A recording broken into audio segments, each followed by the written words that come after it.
नमस्कार विद्यार्थी मित्रांनो, मी राकेश गोराणे साकार एज्युकेशनच्या यूट्यूब चॅनलवरती सर्व विद्यार्थी मित्रांचं मी स्वागत करतो। विद्यार्थी मित्रांनो, आज जो आपण काही छोटासा सेशन आणलाय याच्यामध्ये आपण 18वी एडिशन जी होणार आहे सप्टेंबर मंथ मध्ये 12 ते 13 सप्टेंबर मध्ये जी काही ब्रिक्स जी मीटिंग होणार आहे, समिट होणार आहे, ती इंडिया होस्ट करणार आहे। त्या अनुषंगाने ब्रिक्सच्या ज्या व्हेरियस वेगवेगळ्या मीटिंग्स झालेल्या आहेत थ्रू आउट द 1 जानेवारी 2026 पासून तर टिल या तारखेपर्यंत ज्या काही मला समिट्स मिळालेल्या आहेत त्या समिट्सवरती क्वेश्चन बनण्याचे चान्सेस 100% आहेत। कारण की जे G20 ज्यावेळेस 2023 मध्ये इंडियानं होस्ट केली होती फॉर द फर्स्ट टाइम, त्यावेळेस सुद्धा भरपूर एक्झाम्समध्ये G20 विषयी क्वेश्चन्स आपल्याला बघायला मिळाले होते। तर या ब्रिक्स समिटमध्ये सुद्धा आपण एक बेसिक हिस्ट्री पासून तर वेगवेगळ्या कोणत्या मीटिंग्स ज्या ब्रिक्स नेशन्सनी होस्ट केलेल्या आहेत इंडियामध्ये त्यांचे लोकेशन्सवरती क्वेश्चन येण्याचे चान्सेस आहेत। प्लस सर्वात महत्त्वाचे जे क्वेश्चन्स आहेत तो की ब्रिक्स जे होस्ट करणार आहे, इंडिया ही 4th टाइम होस्ट करता आहे। याच्या आधी ब्रिक्स जी मीटिंग आहे इंडियानं 2012 मध्ये, 2016 मध्ये, 2021 मध्ये आणि आता 2026 मध्ये आता for the 4th time India host करते। तर आपण लगेच आपल्या सेशनला स्टार्ट करूया आणि जे जे इम्पॉर्टंट पॉइंट्स आहेत ते आपण एक्झामच्या अनुषंगाने जे इम्पॉर्टंट पॉइंट असू शकतात त्याचं आपण डिस्कशन स्टार्ट करूया। ठीक आहे, त्याच्यानंतर बघा मग ही जी एडिशन आहे एडिशनवर सुद्धा क्वेश्चन येऊ शकतो की आपण जी होस्ट करता आहोत ही जी एडिशन आहे ती 18th एडिशन आहे ब्रिक्स समिटची इंडिया होस्ट करण्याची आणि इंडियाची ओव्हरऑल ही जी 4th टाइम आहे जी इंडिया होस्ट करत आहे। त्याच्यामध्ये हा जो सिम्बॉल आहे बघा, हा जो लोटस टाइप सिम्बॉल आहे नमस्ते करणारा तो सिम्बॉल सुद्धा विचारला जाऊ शकतो। त्याच्यामधून आपल्याला काय दाखवलं जाते तर नमस्ते जो सिम्बॉल आहे तो दाखवला जातोय। त्याच्यानंतर त्याची जी थीम आहे बघा, थीम काय आहे, बिल्डिंग फॉर रेझिलियन्स जे ब्रिक्स मध्ये दिलेलं आहे, बिल्डिंग फॉर रेझिलियन्स। ठीक आहे, इनोव्हेशन, कॉपरेशन आणि सस्टेनेबिलिटी।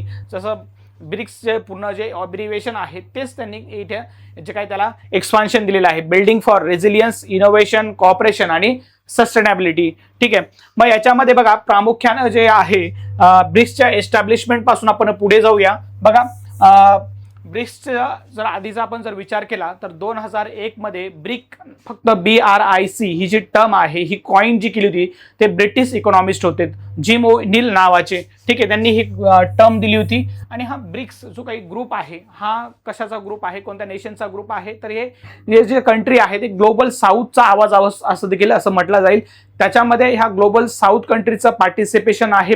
जे वेस्टर्न कंट्रीज आहेत फॉर एक्झाम्पल अमेरिकेसारखे जे देश आहेत त्यांना काउंटर करण्यासाठी किंवा डॉलरला काउंटर करण्यासाठी आपले ग्लोबल साऊथमध्ये एक करन्सीचा हा एक ग्रुप आहे, त्यामध्ये एमर्जिंग इकॉनॉमिक्सच्या कंट्रीजचं पार्टिसिपेशन आहे। मग त्याचा आपण थोडंसं विभागणी करूया बघा, स्टेप बाय स्टेप जाऊया। आधी जे आहे ब्रिक नाव होतं, ती कॉइन टर्म दिली होती। त्याच्यानंतर मग ब्रिक्सची एक ब्रिक हे जे ग्रुप आहे त्याची फॉरेन एक्सटर्नलचे काही जे मेंबर्स आहेत, ठीक आहे, मिनिस्टर्स आहेत, त्यांची 2006 मध्ये फॉरेन मिनिस्टरची मीटिंग झाली 2006 मध्ये आणि 2006 मध्ये ब्रिक्सचं जे काय आहे ते एस्टॅब्लिशमेंट झालं। त्याच्यानंतर ब्रिक्सची फर्स्ट टाइम जी मीटिंग झाली तर ती इम्पॉर्टंट आहे बघा। फर्स्ट जी मीटिंग आहे ती रशियामध्ये झाली होती। रशियामध्ये पण एक्झॅक्टली कुठे तर एकाटेरिनबर्ग रशिया या सिटीमध्ये ती झाली होती 16 जून 2009 मध्ये। ठीक आहे, ही फर्स्ट मीटिंग देखील विचारली जाऊ शकते एक्झाम मध्ये ॲज अ स्टॅटिक फॅक्ट मध्ये ते क्वेश्चन्स बनू शकतात कोणत्याही एक्झाम मध्ये, फक्त IBPS नाही तर सर्व एक्झामसाठी ही ब्रिक्सची जी पूर्ण इन्फॉर्मेशन आहे हिस्ट्री बेसिक पासून तर जे काही ऍडव्हान्स पर्यंत क्वेश्चन बनण्याचे त्याच्यावर चान्सेस नक्की असणार आहेत। मग त्याच्यानंतर 2010 मध्ये एक मीटिंग झाली आणि त्याच्यामध्ये साऊथ आफ्रिकेला त्याच्यामध्ये इन्व्हॉल्व्ह करण्यात आलं। ठीक आहे, मग त्याच्यानंतर पूर्ण असं ब्रिक्स ही जे पूर्ण नेम आहे ते पूर्ण तयार झालं। त्याच्यानंतर मग थर्ड जी काही मीटिंग होती त्यांची ब्रिक्स नेशनची त्या 2011 मध्ये, त्याच्यामध्ये ऑफिशियली फर्स्ट टाइम जे काही साऊथ आफ्रिका आहे त्यांनी चायनामध्ये जी थर्ड मीटिंग झाली त्याच्यामध्ये पार्टिसिपेशन केलं आणि ऑफिशियल रिप्रेझेंटेशन जसं 2011 पासून साऊथ आफ्रिकेचं त्याच्यामध्ये चालू झालं। त्यावेळेस थर्ड जी मीटिंग आहे त्यांची सानिया शहरामध्ये चायनामध्ये झाली होती। मग त्याच्यामध्ये ब्रिक्समध्ये बघा ब्राझील, रशिया, इंडिया, चायना आणि साऊथ आफ्रिका असं 2011 पासून हे पूर्ण 5ही कंट्री ज्या आहेत त्याच्यामध्ये त्याचा समावेश झाला। मग त्याचा हळूहळू पुढे एक्सपान्शन होत गेलं बघा। ही जी बऱ्याचशा विद्यार्थ्यांना याच्यामध्ये कन्फ्युजन आहे की ब्रिक्समध्ये एक्झॅक्टली 10 कंट्री आहेत की 11 कंट्री आहेत. मी ऑफिशियल वेबसाईटवरून हा त्याचा स्क्रीनशॉट घेतलेला आहे. त्यामध्ये सुद्धा अजून सौदी अरेबिया जो आहे त्याचा अजून पूर्णपणे एलिमिनेशन झालेलं नाहीये. सौदी अरेबियाने माघार घेतली आहे ब्रिक्स जॉईन होण्यासाठी, पण आता सध्या तरी आपण 11 म्हणूया की 11 कंट्रीज जे आहेत ते ब्रिक्स नेशन्समध्ये आहेत. त्यामध्ये बघा कोणते कोणते कंट्रीज आहेत. मग Brazil, China, Egypt, Ethiopia, India, त्याच्यानंतर Indonesia, Iran, Russia, Saudi Arabia, South Africa आणि UAE. ठीक आहे, 5 तर त्याच्यामध्ये होतेच. त्याच्यानंतर 6 आणि लेटेस्ट मेंबर जर क्वेश्चन येऊ शकतो की लेटेस्ट मेंबर जो आहे ब्रिक्स नेशन मध्ये ऍड झालेला, तर 2025 मध्ये तो इंडोनेशिया ऍड झालेला. हा जो इंडोनेशिया आहे तो 2025 मध्ये लेटेस्ट मेंबर ऍड झालेला आहे ब्रिक्स कंट्रीज मध्ये. ओके, त्याच्यावर क्वेश्चन बनण्याचे चान्सेस आहेत. प्लस काही पार्टनर कंट्रीज आहेत. तर पार्टनर कंट्रीज मध्ये टोटल जो नंबर आहे partner countries total 10 partner countries आहेत त्याचे, ते लक्षात ठेवा. तुम्हाला पार्टनर कंट्रीज होती कोणत्याही प्रकारचा क्वेश्चन ना आज ना भविष्यात देखील तुम्हाला बघायला मिळणार नाहीये. ठीक आहे, त्याच्यानंतर पुढे जाऊया. पुढे गेल्यानंतर आपल्याला एका ह्या ज्या इमर्जिंग इकॉनॉमिक्सचा जो ग्रुप आहे, ठीक आहे, डॉलरला काउंटर करण्यासाठी आपण हा जो ग्रुप बनवलेला होता यालाच R5 देखील असं म्हटलं जातं. मग R5 असं कंट्रीचा ग्रुप असं का म्हटलं जातं? एकदा असा क्वेश्चन देखील बनला होता की R5 खालीलपैकी कोणत्या ऑर्गनायझेशन मध्ये आहे? तर मग ब्रिक्स मधून जो आलेले आहेत ब्राझीलची जी करन्सी आहे रिअल आहे. त्याच्यानंतर R मधून रशिया आहे, तर रशियाची रुबेल आहे. त्याच्यानंतर आय वरून इंडियाची रुपया आहे. त्याच्यानंतर चायनाची रेनबिंबी आहे आणि साऊथ आफ्रिकेची रँड आहे. तर मग त्याच्यावरून त्याला R5 चा ग्रुप देखील असं म्हटलं जातं. हे बी इम्पॉर्टंट एक क्वेश्चन स्टॅटिक फॅक्ट मध्ये आपल्याला बनू शकतो. आणि मग या सर्व इमर्जिंग ज्या इकॉनॉमीज आहेत त्यांनी 2014 मध्ये न्यू डेव्हलपमेंट बँक, ठीक आहे, न्यू डेव्हलपमेंट बँकची एक त्यांनी बँक तयार केली. कारण की जगामध्ये बघा त्यावेळेस जे 2014 मध्ये किंवा त्याच्या आतमध्ये लोकांना जर काही फायनान्शियल असिस्टन्स हवा असेल तर वर्ल्ड बँक किंवा IMF यांच्याकडनंच आपल्याला हात पसरावा लागत असंच. त्याच्यामुळे या ग्लोबल साऊथ कंट्रीचा जो काही ग्रुप बनलेला आहे, इमर्जिंग इकॉनॉमीचा ग्रुप बनलेला आहे, त्यांनी स्वतःहून एक ग्रुप बँक तयार केली, न्यू डेव्हलपमेंट बँक बनवली 2014 मध्ये. ठीक आहे, एस्टॅब्लिशमेंट 2014 मध्ये झालं. त्याच्यानंतर तिचे करंट जे चेअरपर्सन आहेत किंवा प्रेसिडेंट आहेत ते दिल्मा वना रुझेब आहेत, ब्राझीलला रिप्रेझेंट करतात ते. ठीक आहे, त्यांची नॅशनॅलिटी देखील तुम्ही लक्षात ठेवा. याचे असे क्वेश्चन्स देखील IBPS ने विचारलेले आहेत.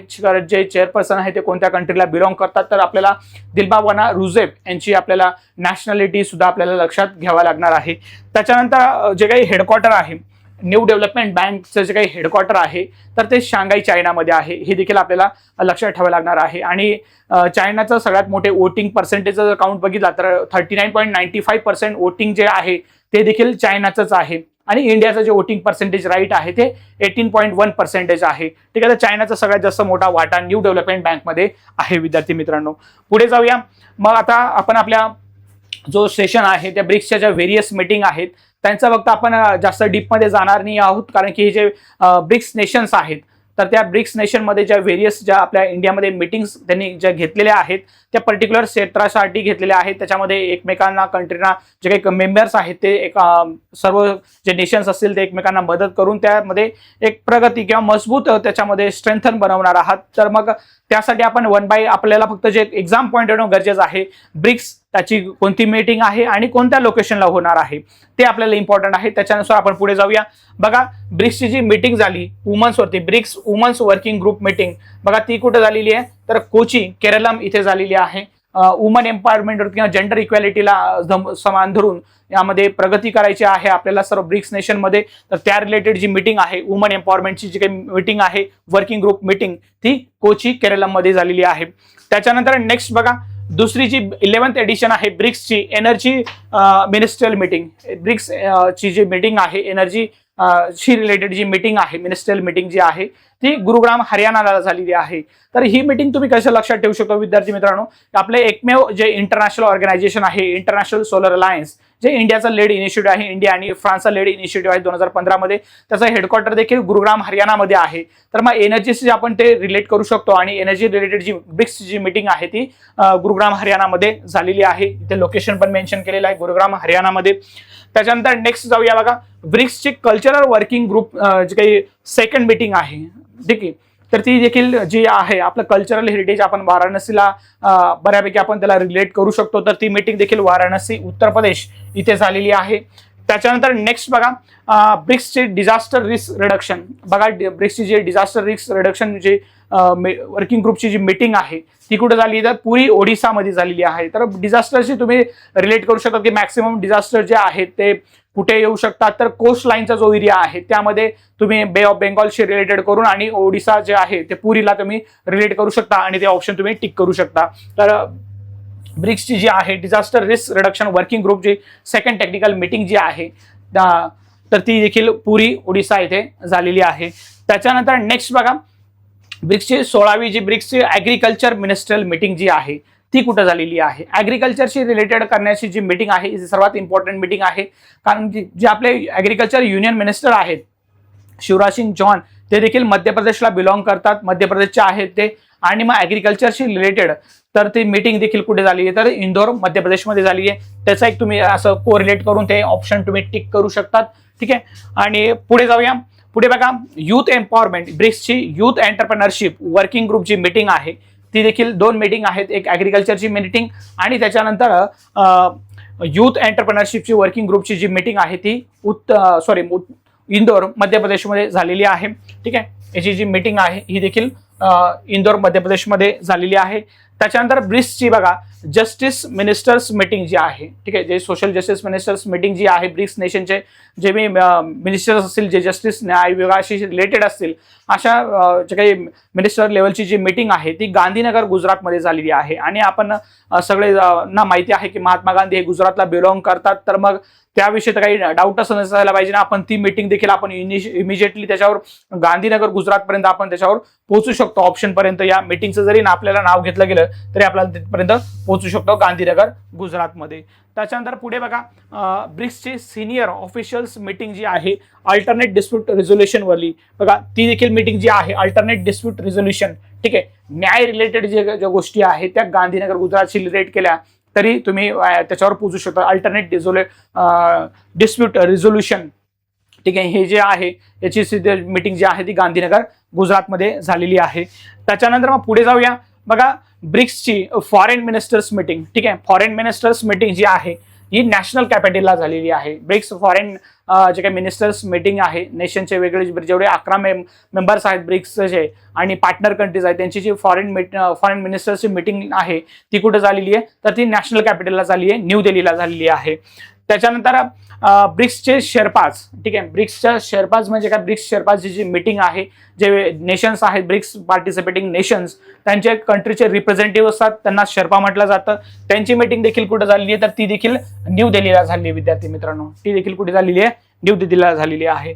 त्याच्यानंतर पुढे बघा ब्रिक्सची हेल्थ मिनिस्टर्स मीटिंग. बघा आपल्या पूर्ण इंडियामध्ये ओव्हरऑल जर बघितलं तर हेल्थ जर सगळ्यात चांगलं जर कुठे असेल तर ते आपण ॲज म्हणू शकतो की चंदीगड जी युनियन टेरिटरी आहे त्यामध्ये सगळ्यात जास्त जे काही हेल्थच्या सुविधा चांगल्या आहेत आणि त्या ठिकाणी जी काही मीटिंग जी आहे हेल्थ मिनिस्टर्स मीटिंग ती कुठं झाली आहे तर ती चंदीगड इंडियामध्ये झालेली आहे. ठीक आहे. चंदीगडमध्ये झालेली आहे. त्याच्यानंतर पुढे जाऊया. ब्रिक्सची नॅशनल स्टँडर्डायझेशन बॉडीज मीटिंग. ठीक आहे. नॅशनल स्टँडर्डायझेशन जी काही बॉडीजची मीटिंग आहे ती कुठे झाली आहे तर ती बँगलोर जी काही कर्नाटकमध्ये ती मीटिंग तिथे झालेली आहे. पुढे जाऊया. ब्रिक्सची जी काही लेबर आणि एम्प्लॉयमेंट मिनिस्टर्स मीटिंग आहे बघा ही इम्पॉर्टंट मीटिंग आहे. लेबर आणि एम्प्लॉयमेंट ची मिनिस्टर्स लेवल मीटिंग जी आहे ती खूप इम्पॉर्टंट आहे. बघा आपल्याकडे बरेचसे जे विद्यार्थी असतात ग्रॅज्युएशन कंप्लीट झाल्यानंतर ते जॉब शोधण्यासाठी किंवा लेबर किंवा एम्प्लॉयमेंट अपॉर्च्युनिटी शोधण्यासाठी बरेचसे विद्यार्थी जे ते हैदराबाद वगैरे तिकडे जात असतात तर त्या लेवलची आपण त्याच्यावरून आपण कन्सिडर करू शकतो की त्याला कोरिलेट करून आपण ते ऑप्शन हैदराबादपर्यंत आपण पोहोचू शकतो. ठीक आहे. लेबर आणि एम्प्लॉयमेंट जी ब्रिक्सची जी मीटिंग आहे ती कुठे झालेली आहे तर हैदराबाद तेलंगणामध्ये झालेली आहे. त्याच्यानंतर पुढची मीटिंग बघा ब्रिक्स ट्रान्सपोर्ट मिनिस्टर्सची काही मीटिंग आहे. ट्रान्सपोर्टचे मिनिस्टर्स मीटिंग जी आहे विद्यार्थी मित्रांनो नागपूर महाराष्ट्रामध्ये झालेली आहे. मग त्याला आपण कसं कोरिलेट करणार की आपले जे minister of road transport and highways Nitin Jairam Gadkari हेच कुठून कॉन्स्टिट्युन्सीमधून निवडणूक लढत असतात तर ते नागपूरमधून कॉन्स्टिट्युन्सीमधून ते निवडणूक लढत असतात आणि तिथून ते जिंकून पण येत असतात. आपले ते रोड मिनिस्टर पण आहेत, रोड ट्रान्सपोर्ट अँड हायवेचे युनियन मिनिस्टर आहात. तर मग त्याच्यावरून आपल्याला रोड ट्रान्सपोर्टची काही ट्रान्सपोर्ट मिनिस्टर्स लेवल मीटिंग जी आहे ती नागपूर महाराष्ट्रामधून ती झालेली आहे. ठीक आहे. त्याच्यानंतर पुढे जाऊया. बघा ब्रिक्सची heads of anti drugs agencies meeting जी आहे, हेड्स ऑफ अँटी ड्रग्स, जे काही ड्रग्स विरोधी कारवाई करणारी जी मिनिस्टर्स लेवल मीटिंग आहे ती कुठं झालेली आहे, तर ती गुवाहाटी आसाममध्ये झालेली आहे. ठीक आहे, गुवाहाटी आसाममध्ये झालेली आहे. त्याच्यानंतर नेक्स्ट बघा, ही पण इम्पॉर्टंट मीटिंग आहे ब्रिक्सची, MSME मायक्रो स्मॉल मीडियम एंटरप्राइजेसची जी काही मीटिंग आहे, मिनिस्टर्स लेवल मीटिंग जी आहे ती आग्रा उत्तर प्रदेशमध्ये झालेली आहे. ही देखील इम्पॉर्टंट एक मीटिंग आहे ब्रिक्स नेशनची. अशा भरपूर ज्या मीटिंग्स आहेत ब्रिक्स नेशनच्या, जवळजवळ एक साधारणतः भरपूर 18 ते 20 मीटिंग ज्या आहेत ब्रिक्स नेशनच्या इंडियामध्ये 1 जानेवारी 2026 पासून जे इंडियाने होस्ट करण्याचं चालू केलेलं आहे ब्रिक्स नेशनचं. त्याच्यानंतर फेब्रुवारीमध्ये त्याचा लोगोचं अनावरण झालं. ठीक आहे, लोटस फॉर्मॅटमध्ये. त्याच्यानंतर त्याच्यामध्ये नमस्ते सिम्बॉल इंटिग्रेट करण्यात आला आणि इंडियानं मग ब्रिक्स नेशन सोबत भरपूर साऱ्या मीटिंग केलेल्या आहेत. तर त्या अनुषंगाने त्याच्यावर भरपूर क्वेश्चन बनू शकतात. हा जो डेटा आहे तुम्ही एका मस्तपैकी पूर्णपणे नोटबुक बनवा त्याच्यावरती आणि ह्या मीटिंग्स ज्या आहेत त्या लिहून घ्या. हा डेटा तुम्हाला ब्रिक्सच्या काही हिस्ट्रीपासून, त्याच्यानंतर ब्रिक्स बँकची काही न्यू डेव्हलपमेंट बँक आहे, प्लस त्याच्या व्हेरियस मीटिंग त्या गरजेच्या आहेत विद्यार्थी मित्रांनो. एक्झाम पॉईंट ऑफ व्ह्यूने त्या आपल्याला विचारलं जाऊ शकतं. त्याच्यानंतर तुम्ही कमेंटमध्ये मला माहिती द्यायची की ब्रिक्स नेशनमध्ये ट्रायकॉ एक कन्सेप्ट असतो. ठीक आहे, म्हणजे प्रत्येक जी काही मीटिंग असेल, G7 असेल, G20 असेल, आणि ही जी ब्रिक्स नेशनची ट्रायकॉ जे आहे ते तुम्हाला सांगायचं आहे मला की हा ट्रायकॉ नेमका कोणत्या कंट्रीज, ट्रायकॉ म्हणजे प्रिव्हियस इयरमध्ये कोणत्या कंट्रीने ही ब्रिक्स मीटिंग जी आहे कोणी होस्ट केली होती. करंटमध्ये इंडिया होस्ट होते आपल्याला माहिती आहे, म्हणजे 17th एडिशन, 18th एडिशन आणि नेक्स्ट जी 19th एडिशन आहे ती कोणती कंट्री होस्ट करणार आहे. ठीक आहे, मी तुम्हाला आतापर्यंत सांगून देतो की 18th एडिशन तर इंडिया होस्ट करणार आहे. लास्ट इयरला ब्राझीलने रिओ दी जेनेरिओ या सिटीमध्ये होस्ट केलं होतं, पण याची 19th एडिशन आहे नेक्स्ट इयरची 2027 मध्ये, तो कोणता कंट्री होस्ट करणार आहे याची माहिती जी आहे ती तुम्ही मला कमेंट बॉक्समध्ये द्यायची आहे. ठीक आहे विद्यार्थी मित्रांनो. बघा 25 ऑगस्ट पासून आपण एका बॅच लॉन्च केलेली आहे IBPS क्लर्क आणि SBI क्लर्कला फोकस म्हणून.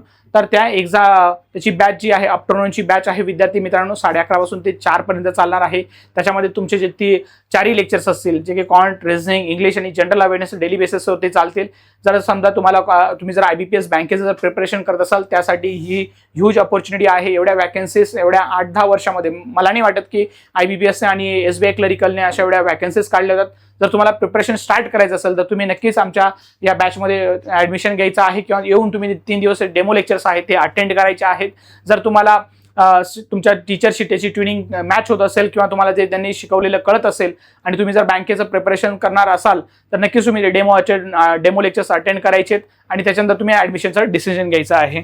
बघा त्याच्यानंतर आमचा जो यूट्यूबचा चॅनल जो आहे साकार एज्युकेशन नाशिकचा, जर तुम्ही या चॅनलवरती नवीन असाल, सबस्क्रायबर नसाल तर तुम्ही चॅनल सबस्क्राईब करायचं आहे. ठीक आहे, आणि जर समजा तुम्हाला हा व्हिडिओ आवडला असेल तर त्याला लाईक करायचं आहे, कमेंटमध्ये त्याची माहिती देखील मला पुरवायची आहे.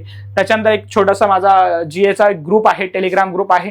या QR कोडला स्कॅन करा किंवा GA बाय राकेश गोरांडे जरी टाकलं त्याच्यामध्ये तुम्ही ॲड होऊन जा. त्याच्यामध्ये मी जे काही डेली PDF असतील किंवा करंट अफेअर्स रिलेटेड काही इनोव्हेटिव्ह गोष्टी असतील ज्या एक्झाम पॉईंट ऑफ IBPS त्याच्यावर क्वेश्चन बनवू शकतो, अशा गोष्टी मी त्याच्यामध्ये शेअर करत असतो. त्या देखील तुम्ही त्याचा फायदा घेऊ शकता आणि तुमचं प्रिपरेशन नेक्स्ट लेवलला नेऊ शकता. ठीक आहे, त्याच्यानंतर इंस्टाग्रामवरती आमचं क्लासचं एक पेज आहे, त्याला देखील तुम्ही फॉलो करून तुम्ही त्याला फॉलो करायचं आहे. त्याच्यावर देखील आम्ही कंटेंट बरंचसं टाकत असतो. ठीक आहे, जर तुम्हाला हा व्हिडिओ नक्कीच आवडला असेल तर विद्यार्थी मित्रांनो तुमच्या मित्रपरिवारामध्ये त्याला शेअर करायचं, कमेंटद्वारे त्याला माहिती द्यायची कसं वाटलं. ठीक आहे, तोपर्यंत थँक्यू.